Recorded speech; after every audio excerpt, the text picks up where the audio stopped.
एक बार एक सम्राट के पुराने वजीर की मृत्यु हो गई। वजीर बहुत बुद्धिमान था, लेकिन उसकी अचानक मृत्यु हो गई। इसलिए अब नए मंत्री की तलाश शुरू की गई। साम्राज्य बहुत बड़ा था, इसलिए उसे संभालने के लिए एक बुद्धिमान और दूरदर्शी वजीर की जरूरत थी। पूरे राज्य में सबसे बुद्धिमान और चतुर व्यक्ति की तलाश शुरू हो गई है। इसके लिए राज्य भर में कई तरह की परीक्षाएं आयोजित की गईं। पूरे राज्य से विचारशील और बुद्धिमान व्यक्तियों को चुना गया और फिर उनकी और भी कठिन परीक्षाएं ली गईं।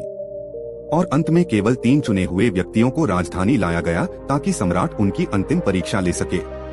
उन तीनों को एक कमरे में रखा गया और इसकी घोषणा स्वयं सम्राट ने की थी कि कल उनकी अंतिम परीक्षा ली जाएगी और जो इसमें उत्तीर्ण होगा उसे राज्य का वजीर घोषित कर दिया जाएगा। परंतु आश्चर्य की बात थी कि शाम होते होते यह बात सारी राजधानी में फैल गई। सम्राट कल कौन सी परीक्षा लेने वाला है? सारे शहर में इसी बात की चर्चा होने लगी। सम्राट एक बहुत ही अजीब परीक्षा लेना चाहता था। कल सुबह उन तीनों को महल के एक बड़े कमरे में बंद कर दिया जाएगा और एक बड़ा ताला लगा दिया जाएगा। उस कमरे का दरवाजा, वह ताला उस राज्य के कारीगरों, गणितज्ञों और इंजीनियरों द्वारा बनाया गया था। उस ताले पर कोई चाबी नहीं थी, केवल कानून पर गणित के कुछ अंक लिखे हुए थे और उन अंकों में कोई पहेली छिपी हुई थी। जो उस पहेली को हल कर लेगा वही उस ताले को खोल पाएगा। धीरे धीरे यह बात उन तीनों तक पहुंच गई कि कल उन तीनों को एक कमरे में बंद कर दिया जाएगा और वहां ताला लगा दिया जाएगा। इसकी कोई चाबी नहीं है, बस उस ताले पर गणित के कुछ नंबर खुदे हुए हैं जिसमें एक पहेली छिपी हुई है। उन तीनों में से जो भी उन नंबरों का उपयोग करके पहेली को हल करेगा और सबसे पहले दरवाजा खोलेगा और कमरे से बाहर आ जाओ, उसे वजीर बना दिया जाएगा। यह सुनते ही 3 में से 2 बाजार की ओर भागे और ताले के बारे में जितनी भी गणित की किताबें मिल सकती थीं वे सब ले आए और उनका अध्ययन करने लगे। लेकिन तीसरी सबसे अजीब थी, वह न तो कहीं गया और न ही कोई किताब लाया और अंधेरा होते ही सो गया। बाकी दोनों ने सोचा कि शायद डर के मारे उन्होंने परीक्षा न देने का निर्णय लिया, या हो सकता है उन्हें विश्वास ही न हो कि जो खबर सामने आई है वह सच है। लेकिन फिर भी उन्होंने कोई मौका छोड़ना ठीक नहीं समझा, क्योंकि यह जीवन में एक बार मिलने वाला मौका था। वे पूरी रात जागकर किताबें पढ़ते रहे, ताला विज्ञान से संबंधित जो भी साहित्य था। जब सुबह हुई तो तीसरा व्यक्ति उठा और उन तीनों को सम्राट के सामने पेश किया गया। वहां उन्हें पता चला कि यह अफवाह सच थी। उन तीनों को एक बड़े कमरे के अंदर बंद कर दिया गया था जिसके बाहर ताला लगा हुआ था कुछ गणितीय अंकों के साथ। अंकित, आप तीनों में से जो भी इन अंकों में छुपी पहेली को सुलझा लेगा वह दरवाजा खोल सकेगा, और जो दरवाजा खोलकर पहले मेरे पास आएगा मैं उसे अपना वजीर बना लूंगा। मैं बाहर आप तीनों का इंतजार करूंगा।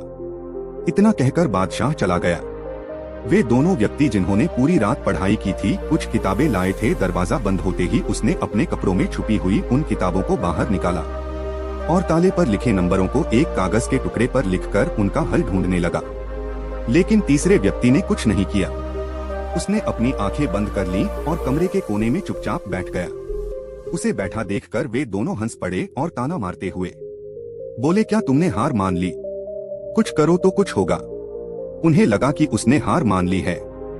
वह डरा हुआ है और कुछ भी प्रयास नहीं करना चाहता, लेकिन उसके मन में शांति थी, स्थिरता उसकी आंखों में झलक रही थी। वह परेशान नहीं लग रहा था, वह बैठा हुआ था। तभी अचानक उसे कुछ सूझा। वह उठकर दरवाजे के पास आया और धीरे से उसे धक्का दिया और क्या, दरवाजा खुला। वह कमरे से बाहर चला गया। लेकिन दोनों आदमी अपनी किताबों में खोए हुए थे। उन्हें पता ही नहीं चला कि तीसरा कमरे से बाहर चला गया है। उन्हें तब पता चला जब सम्राट तीसरे व्यक्ति के साथ अंदर आए और कहा, अपनी ये किताबें बंद करो। जिसे बाहर जाना था वह तो बाहर जा चुका है। यह देखकर वे दोनों दंग रह गए और पूछा, तुम बाहर कैसे निकले? बादशाह ने कहा कि ताला तो बंद नहीं था, क्योंकि बंद ताले तो खोले जा सकते हैं। लेकिन कैसे? क्या तुम वह ताला खोलोगे जो बंद नहीं किया गया है? यह आदमी आप में से सबसे बुद्धिमान है, क्योंकि इसने बुद्धिमान होने का पहला परिचय दिया है। ताले पर लिखे नंबरों को हल करने से पहले यह पता लगाने की कोशिश करता है कि ताला बंद है या नहीं। एक आदमी वास्तव में होशियार है जो किसी भी समस्या को हल करने से पहले यह जांचता है कि जो वह हल करने जा रहा है वह वास्तव में समस्या है या नहीं। तो यह आदमी हमारे राज्य का सबसे चतुर व्यक्ति है, हम इसे अपना वजीर नियुक्त करते हैं। तो दोस्तों, इस कहानी से यही सीखने वाली बात है कि जब भी हमें लगे कि हमारे सामने कोई बड़ी समस्या है, तो घबराकर उस समस्या का समाधान ढूंढने की बजाय हमें शांति से सोचना चाहिए कि जो मैं समझ रहा हूँ वह वास्तव में समस्या है या नहीं, या वास्तविक समस्या कुछ और है जो मैं अभी नहीं देख पा रहा हूँ। दोस्तों, मुझे आशा है कि आपको यह पोस्ट पसंद आया होगा, और पोस्ट में इतने तक बने रहने के लिए आपका बहुत बहुत धन्यवाद।